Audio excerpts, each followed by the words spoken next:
Hello, it's Scott Manley here with episode 68 of Interstellar Quest. We are about to perform a close flyby of Tylo in our Joolian Explorer. We have some interesting chain of events to deal with, but first of all, we're going to get the science from this. Log magnetospheric data, detecting a small disruption in the Joolian magnetosphere from the biggest moon in the Joolian magnetosphere. And we have a gravitometer which says the gravity here is negative for some reason. That really doesn't seem right. But hey, it's better than the default message of you collect the scientific data or whatever. Our course is projected to take us within 5 kilometers of the surface of Tylo, and I'm sure there are mountains taller than that, but I'm hoping that none of them will be within my path. Anyway, I need to set up to make a retro burn here. That will change my course, making a little test burn there. And of course, time to get science. Seems to be generating a strong enough magnetic field to create a tiny embedded magnetosphere within Joules. And the gravitometer says the planet has lower gravity than anticipated. This will give our scientists information about the internal makeup of Tylo.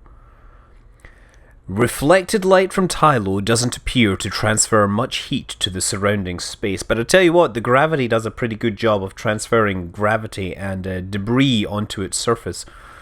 So yeah, gotta do some more science as I'm flying in towards the surface at about 3 kilometers per second, and start to make those correction burns that will make sure... So here's the thing, I gotta make this burn, otherwise I will end up in Jool's atmosphere. If I don't get it right, then I will miss Lathe, and although in theory I could escape, this will save me a ton of delta V. I mean, we're going to take 500 meters per second if I didn't use Lathe as my gravity assist here. And so here we are below 5 kilometers now. Do you see anything big enough to hit? Look at the surface zipping by 3 kilometers per second, doing science at this 10 times the speed of sound. That's what we like to do in the Kerbal space program. It's all about speed, it's all about velocity, it's all about passing over the space sheep and buzzing them, lighting up the landscape but a hair's breadth below me with the power of my ion engine and nuclear reactor. Yes, of course, I am waiting for somebody to make a livestock mod for KSP so we can, buzz the sheep and make them run around. That would be great, honestly, especially if we could have space sheep. But truthfully, real-world experiments in creating livestock for space hasn't got much further than perhaps the odd quail, and recently the Chinese have been working on worms. Growing worm farms, essentially, to supplement an astronaut's diet with homegrown protein, so to speak. While I'm sure that on paper it looks, like a good idea, I will point out that perhaps not everyone wants to eat worms, and a worm stampede isn't nearly as impressive as a sheep stampede. Okay, anyway, you've been watching me more or less perform my final maneuver corrections here. So, gonna fly past Lathe, and now I've got myself onto a subsequent capture orbit, which does not hit Jool. That was the important part here. So, finishing up this, bringing the periaps down, relatively speaking, and hopefully avoiding falling into the atmosphere of Jool by using a double gravity assist with a pretty strong burn in between. I think this is a rather successful maneuver, if you ask me, because not only did I manage to save about 500 meters per second of delta V, I also got another Lathe encounter. Not that I need any more information from Lathe. But let's wave bye-bye to Tylo, because I don't want to be going that close to Tylo anytime soon for a long time. Although, to be fair, I will probably go back there before I consider eating a worm burger. Although if they put bacon and blue cheese on top, I might consider it. Anyway, it's off to Lathe we go. Oh, there, look at that. Beautiful. The blue and the green in the same frame. We're not actually going that close to Lathe, but all the same, it's nice to fly past these things and appreciate the beauty of what there is in space. Look at them!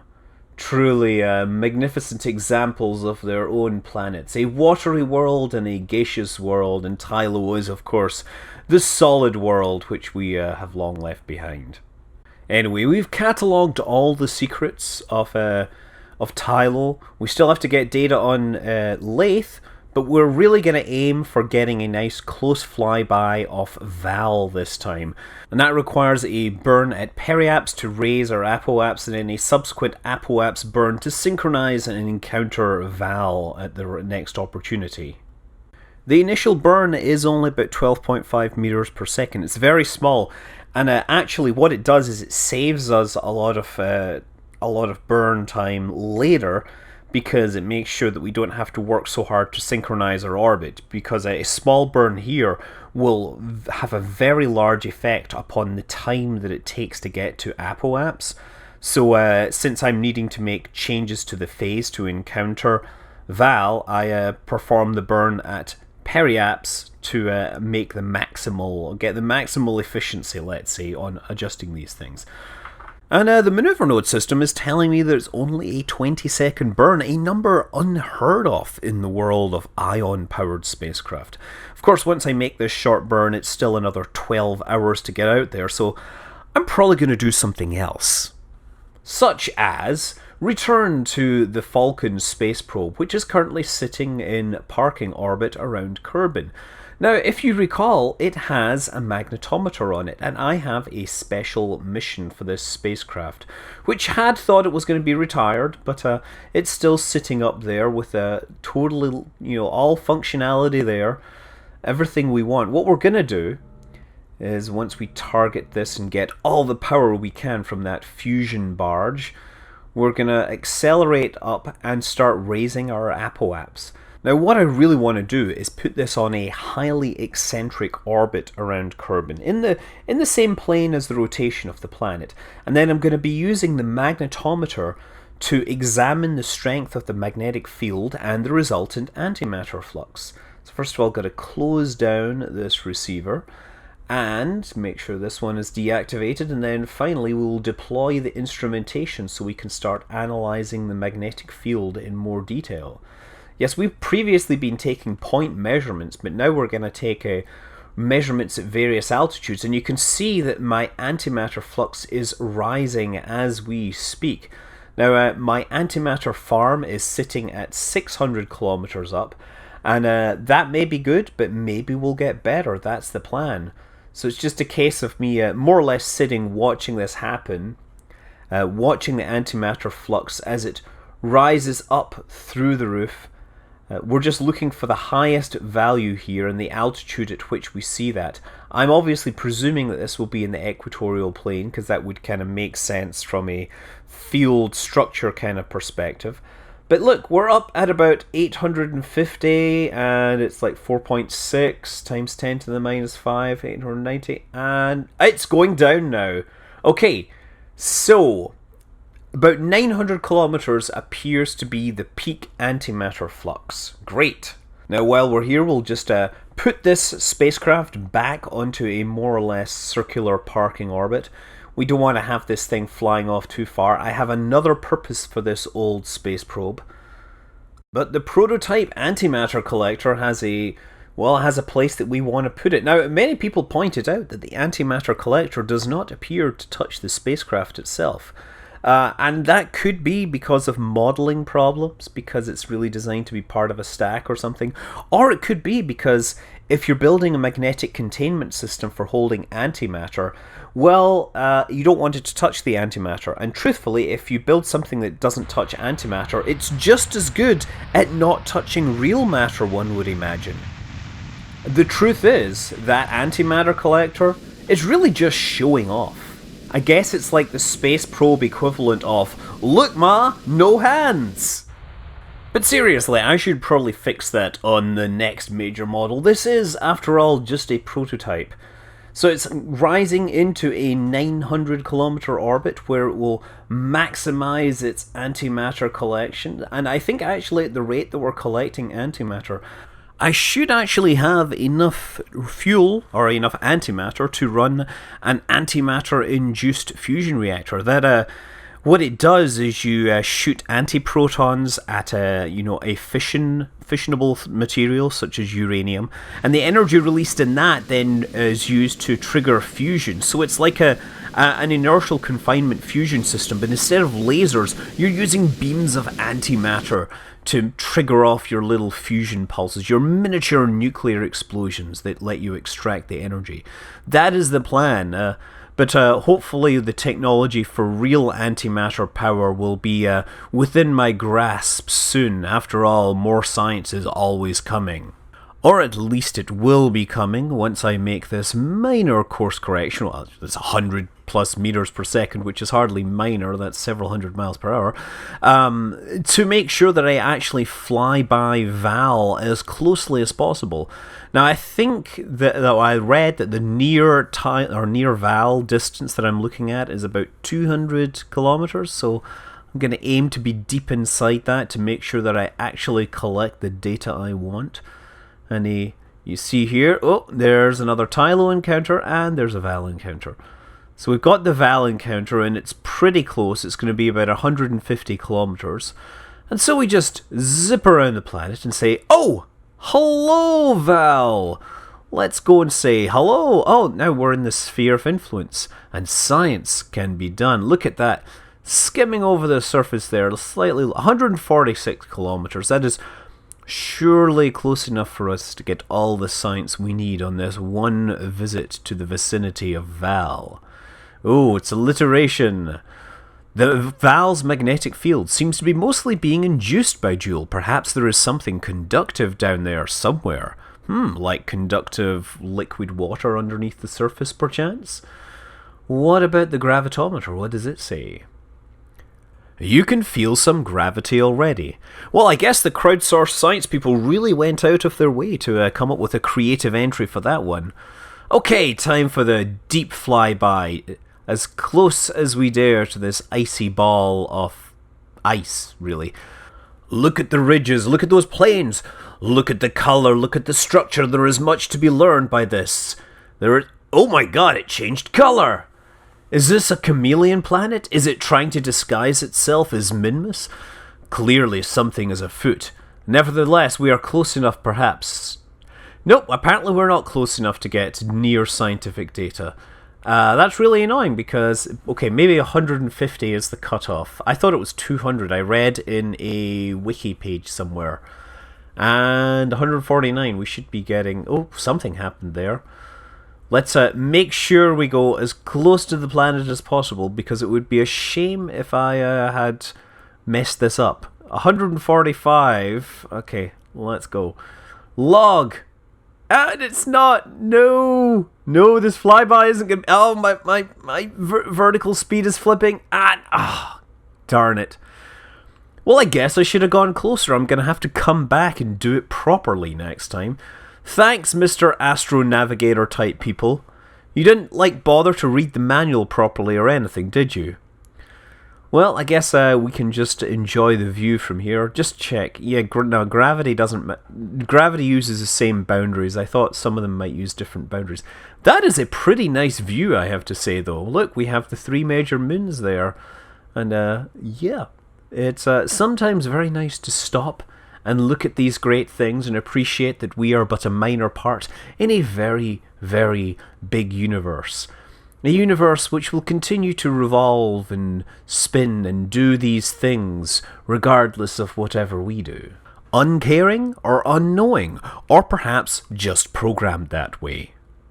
Okay, so the plan is to make another course correction and get close to Val this time. A lot closer, perhaps under 100 kilometers close. 33 kilometers looks like a good number, so we have a little course correction to do 5 hours from now, 154 meters per second, which is still, but a small part of the Delta V budget this spacecraft actually has. I suspect I will have enough fuel left to fly all the way back to Kerbin if I really want to, especially given how easy it is once you're in the Jool system. You just need to get a close swing by of Jool and then burn at periaps to make sure that you maximize the Oberth effect. And there we go. Just making that burn as quickly as this tiny ion engine will let it. Powered by a small nuclear reactor which is still generating plenty of power even with the actinide poisoning kicking in. I think I definitely made the right choice when picking a nuclear reactor for this particular mission. So the alarm clock is set and we shall zip around, watching everything, and there we go. There is Val for the second time. Hello again, you remember me? We're gonna fly by a little closer this time, perhaps get a better look at what's on your surface. Perhaps we shall see rocks and icebergs or Valbergs or whatever. There we go. Oh, and it changes colour again. I suspect that somebody in one of the visualization enhancement mods needs to calibrate their monitor or something. And now we're below 100 kilometers. Perhaps we can start getting the data we want. Oh, and we got to get rid of the old data. Val's magnetic field seems to be mostly induced. It's exactly the same message. Same message, but new science. That's always good to have. Log gravity data. Scanning from orbit provides a clearer picture of the internal structure of Val. And log temperature. It's incredibly cold, but every now and then the temperature rises. Plumes of heat must be coming off the moon below. My goodness, there is some sort of cryovolcanism underway or something here. And with the bulk of the science collected, it's just a case of watching the spacecraft fly over the beautiful surface and imagining what kind of forces are sculpting this environment. I suspect there is internal heating which is triggered by the combined gravitational forces of Jool and Tylo working together, pushing and pulling, squeezing it to make it warm inside. But back on Kerbin, we have a new project. Bill Kerman has come up with a new airplane design. This is a fusion-powered aircraft. We're testing a lot of experimental stuff here, but there are 3 2.5-meter fusion reactors on this, powering these thermal turbojets, which are of course dual mode. They can switch to internal fuel. The main cargo bay as well is the new wide variety, which I have unlocked. And I'd really like to be able to use this to launch some things that will fit in it better than perhaps the other spacecraft. But mostly I'm just wanting another spaceplane which can fit some awkward loads that will perhaps displace or upgrade, let's say, the current shuttle of choice, the unnamed descendant of Zardoz, or Tundoz as we like to call it, because we really like our acronyms here. Now, I think the air management is a little bit buggy here because switching fuel modes sometimes ends up getting me more thrust from an engine. So you see me cycling through that. Also, you'll see there is a ton of air intakes on this because feeding those 2.5-meter thermal engines actually takes a lot of air, and you will find yourself running out if you only have like a couple of air intakes. We're rising very slowly. Let's take a look at the interior of this new awesome spaceplane. Look at that. Bill is totally proud of his handiwork there. He totally wasn't just, reading puzzles while he was designing this thing. Climb rate is about 60 meters per second. We're climbing slowly initially, but I imagine once we really get going, the thrust will pick up. And once we get high enough, we'll switch over to internal fuel. Look at the clouds there, eh? Passing through them and sucking some of those into my engine so that I can perhaps accelerate the spacecraft faster. We should do some science. We should find out if clouds make better intake air than intake air. Especially since we're not really caring about the oxygen content. Okay, so yeah, thrust is starting to drop off, so very soon I think we're going to switch over to our internal fuel, and where we go? There we go. Liquid fuel and oxygen, so we're basically combusting the fuel and passing it over a heat exchanger with a fusion core. I'm not sure that actually works in practice, but I'm going to do it. So yeah, and nice to see that thrust actually jumped up when I did that, so we're really starting to pick up velocity. Passing through, passing over Mach 2 easily now. and heading off into space at this rate. Well, given that this thing will almost certainly make it to space to deploy its payload, I think I should come up with a name for it as well, right? We'll see what happens in the next episode. Until then, I'm Scott Manley. Fly safe.